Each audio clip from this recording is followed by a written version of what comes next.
दरियापुर नामक सुंदर गांव एक छोटी सी नदी के किनारे पर बसा हुआ था। उस गांव में एक था आनंद प्रकाश और एक था रामधन। दोनों में गहरी मित्रता थी। दोनों ही बचपन के दोस्त थे। दोनों की माली हालत अच्छी नहीं थी। उन्होंने साथ में बहुत काम किए, लेकिन सफलता नहीं मिली। अच्छे काम की तलाश में कुछ दिन बीत गए। फिर एक दिन उनके किसी मित्र ने उन्हें जमीन खरीदने बेचने के काम की सलाह दी। वो बोला, जमीन के रेट दिन रात तरक्की कर रहे हैं। शहर में प्लॉट खरीदने को लेकर बहुत मारामारी है। गांव के लोग गांव छोड़कर शहर में आकर बस रहे हैं, इसलिए जमीन के रेट बहुत तेजी से बढ़ रहे हैं। मेरी बात मानो तो तुम यह काम शुरू कर दो, तुम्हें फायदा ही फायदा होगा। उनको अपने मित्र की यह सलाह बहुत पसंद आई और फिर वो वहां से घर की ओर चल पड़े। वे दोनों रामधन के घर आए तो आनंद प्रकाश ने रामधन से कहा, भाई, जमीन खरीदने बेचने का काम तो अच्छा है, लेकिन इस काम के लिए हमारे पास पैसे तो नहीं है। रामधन ने कहा, भाई, यही बात मेरे दिमाग में भी चल रही थी। हमारे पास इतना पैसा तो नहीं है, लेकिन मेरे दिमाग में एक विचार आया है। क्यों ना हम अपने अपने घरों को गिरवी रख दे। जब हम इस काम से पैसा कमा लेंगे तो अपना अपना घर भी छुड़ा लेंगे। रामधन की पत्नी भी खड़ी होकर उनकी सारी बातें सुन रही थी। रामधन और आनंद प्रकाश इस बात को लेकर सहमत हो गए। उसके बाद आनंद प्रकाश अपनी घर की ओर चल पड़ा। उसके जाने के बाद रामधन की पत्नी ने कहा, देखो जी, मकान गिरवी रखना कहाँ की समझदारी है। और फिर हमारे पास एक ही मकान है। अगर समय पर पैसा नहीं लौटा पाए तो हम घर से बेघर हो जाएंगे। रामधन ने अपनी पत्नी को समझाते हुए कहा, तुम क्यों चिंता करते हो? ऐसा कुछ भी नहीं होगा। घर भी हमारे पास रहेगा और समय पर कर्ज भी चुका दिया जाएगा। क्या तुझे मुझ पर भरोसा नहीं है? अगले दिन आनंद प्रकाश और रामधन एक बहुत बड़े सेठ के पास कर्ज लेने के लिए चले जाते हैं। आनंद प्रकाश सेठ जी से कहता है, सेठ जी, हमें 1 लाख रुपए की जरूरत है। हम महीने भर में आपकी यह रकम ब्याज समेत वापस लौटा देंगे। सेठ जी कहते हैं, वह सब तो ठीक है, लेकिन मैं कैसे यकीन करूं कि आप लोग 1 महीने में मेरा पैसा वापस लौटा दोगे, और वो भी ब्याज समेत। तभी रामधन कहता है, सेठ जी, हमारे पास हमारे घर के कागज है। अगर हम 1 महीने में आपके पैसे वापस नहीं लौटा पाए तो आप ये कागज रख लीजिए, पर हमें 1 लाख रुपए दे दीजिए। सेठ जी उन दोनों की बात का भरोसा करके घर के कागज अपने पास रख लेता है और उन्हें 1 लाख रुपए दे देता है। सेठ जी से पैसे लेकर दोनों घर की ओर निकल पड़ते हैं। अगले दिन से ही उन्होंने प्रॉपर्टी खरीदने बेचने का काम शुरू कर दिया। दोनों शहर से सटे हुए बागों, खेतों की जमीन सस्ते दामों पर खरीदकर उनके प्लॉट काटकर ग्राहकों को ऊंची कीमत पर बेचने लगे। इससे उन्हें अच्छी आमदनी होने लगी। कुछ ही दिनों में उन्होंने सेठ से जो पैसा लिया था वह ब्याज समेत वापस करके घर के कागज वापस ले लिए। रामधन को आनंद प्रकाश पर अटूट विश्वास था। प्रॉपर्टी खरीदने बेचने से संबंधित सभी रकम आनंद प्रकाश अपने घर पर एक मजबूत लॉकर में रखता था। रामधन भी अपने पास नकद रुपये न रखकर आनंद प्रकाश को रखने को दे देता था। जब भी उसको जरूरत होती तो वह आनंद प्रकाश से रुपया ले लेता। एक दिन रामधन की पत्नी ने रामधन को टोका और कहा, सारा पैसा आनंद प्रकाश के पास रखना कहाँ की समझदारी है। अपने पास भी तो कुछ पैसा इकट्ठा करके रखो। अपने पैसों के लिए भी आनंद प्रकाश के पास जाकर हाथ फैलाने पड़ते हैं। ये तो कोई अच्छी बात थोड़ी है। लेकिन उल्टा रामधन अपनी पत्नी को समझाता और कहता, तुम्हें किस चीज की कमी है? जब भी जितने भी पैसों की जरूरत होती है वह मैं आनंद प्रकाश से ले आता हूँ। मैं बैंक में ज्यादा पैसे नहीं रख सकता। बैंक में पैसे रखूंगा तो उस पर टैक्स देना पड़ेगा। जब हमारे सब काम अच्छे से चल रहे हैं तो दिक्कत क्या है? पैसे उसके पास रहे या मेरे पास, बात तो एक ही है। तुम बेकार में डरती हो। मेरा मित्र धोखेबाज नहीं है। तुम पैसों की ओर से निश्चिंत रहो। रामधन की पत्नी ने चिंता व्यक्त करते हुए कहा, वह तो सब ठीक है, लेकिन तुम्हारे दोस्त ने अभी कुछ दिन पहले ही अपना आलीशान 2 मंजिली घर बनवाया है। और तो और वह अपने बच्चों को भी MBBS जैसे बड़े बड़े कोर्स करवा रहा है, लेकिन तुम हमारे बारे में कुछ नहीं सोचते। यह तो गलत बात है आपकी। आनंद प्रकाश यह सब इसी बिजनेस के पैसे से ही तो कर रहा है। आपके लाभ के रुपए भी वो अपने काम में ले रहा है। मैं चाहती हूँ कि तुम अपने प्रॉफिट का हिस्सा अपने पास मतलब घर पर रखो। कल को आनंद प्रकाश की नीयत में खोट आ गया तो क्या होगा? आज तक कभी ऐसा हुआ है कि तुम्हें पैसों की वजह से दिक्कत उठानी पड़ी हो? नहीं ना।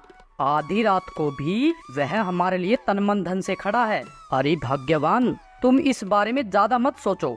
मैं बहुत जल्द मौका देखकर आनंद प्रकाश से अपने लाभ के सारे पैसे मांग लूंगा।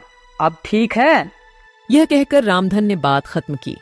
अब आनंद प्रकाश और रामधन की नजर शहर से सटे आमों के एक बाग को खरीदकर प्लॉटिंग करने की थी। इसके लिए 3 करोड़ रुपयों की जरूरत थी। 3 करोड़ रुपयों को जुटाने के लिए उन्होंने अपने दोस्तों, रिश्तेदारों व परिचितों को भी अपने साथ प्रॉपर्टी में रुपया लगाने को उकसाया। उन्हें ब्याज के रूप में एक मोटी रकम देने का ऑफर दिया। देखो भाई सुरेश, अपना कुल मिलाकर बहुत अच्छा चल रहा है, इसलिए मैंने आपके बारे में भी कुछ अच्छा ही सोचा है।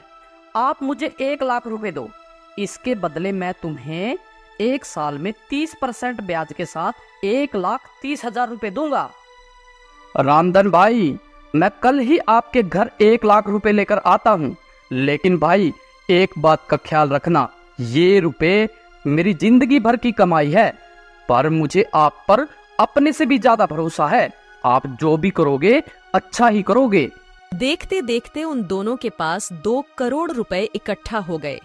यह सभी रुपया आनंद प्रकाश की तिजोरी में रखे हुए थे। इन 2 करोड़ रुपए में से लगभग 80 लाख रुपया रामधन ने अपने रिश्तेदारों और दोस्तों से लेकर आनंद प्रकाश को दिए थे। वे बाग खरीदने के लिए 3 करोड़ रुपए इकट्ठा होने का इंतजार कर रहे थे। इसी दौरान एक रात आनंद प्रकाश को अचानक दिल का दौरा पड़ गया। उनकी चीख निकल ना पाई और सोते सोते रात में ही खत्म हो गए। तसल्ली के लिए उनके परिजन उन्हें डॉक्टर के पास लेकर गए। डॉक्टर ने बताया, देखिए, आनंद प्रकाश एक शुगर के मरीज थे। शुगर वाले मरीजों को अचानक ही सही सलामत हालत में कभी भी अटैक पड़ जाता है। इस अटैक के लक्षण नजर नहीं आते। जब तक व्यक्ति कुछ समझ पाता है, प्राण पखेरु हो जाते हैं। आनंद प्रकाश के साथ भी यही हुआ।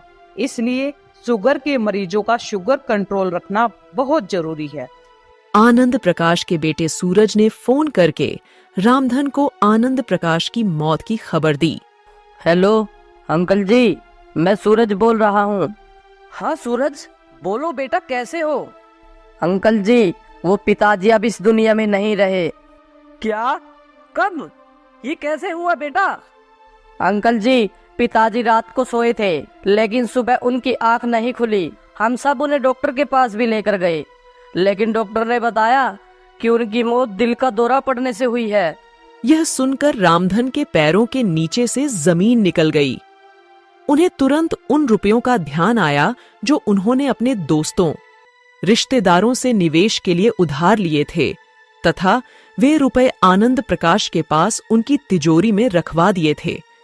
वे सोचने लगे, अगर आनंद प्रकाश के बच्चे बेईमान हो गए, उन्होंने वो पैसे ना दिए तो क्या होगा?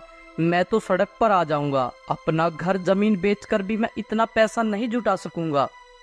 जब आनंद प्रकाश का अंतिम संस्कार हो गया, तब उन्होंने आनंद प्रकाश के बेटे सूरज से पैसों के बारे में बात की।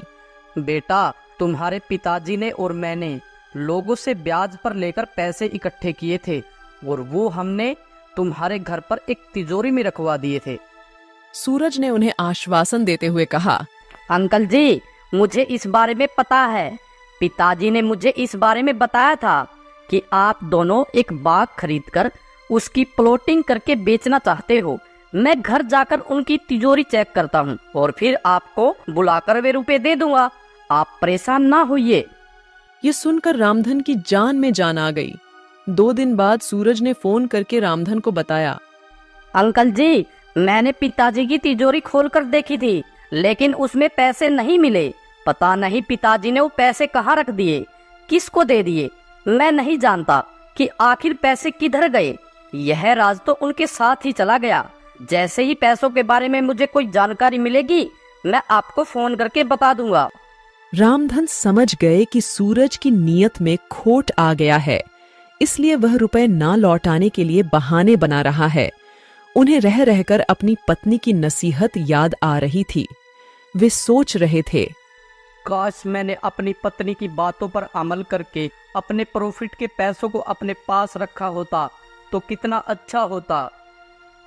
उनका आज तक का सारा प्रॉफिट, जो लगभग 70 लाख रुपए था, वह तो डूब ही गया था। साथ ही साथ अपने रिश्तेदारों और दोस्तों से निवेश के लिए लगभग 80 लाख की जो रकम उन्होंने ली थी, वह भी डूब गई। अपना नुकसान तो वे सह लेते, लेकिन अब वो अपने रिश्तेदारों से कैसे नजर मिला पाएगा? इस बात ने उन्हें अंदर तक झकझोर दिया। वे बुरी तरह टूट गए। उन्होंने घर से बाहर निकलना बंद कर दिया, खुद को घर में कैद रखने लगे। उसकी पत्नी ने उन्हें खूब समझाने की कोशिश की। देखो जी, आप अपना ख्याल रखो, जो हो गया सो हो गया। अब आप अपने शरीर का क्यों नाश कर रही हो? चिंता करने से कुछ नहीं होगा। लेकिन न चाहते हुए भी उनका ध्यान बार बार आनंद प्रकाश और निवेश हेतु लिए गए उधार के रुपयों पर रह जाता। उनका खाना पीना सब बंद हो गया। आनंद प्रकाश की मौत के 2 महीने बाद एक दिन ज्यादा सोचने की वजह से रामधन को भी अटैक पड़ गया और उनकी मौत हो गई।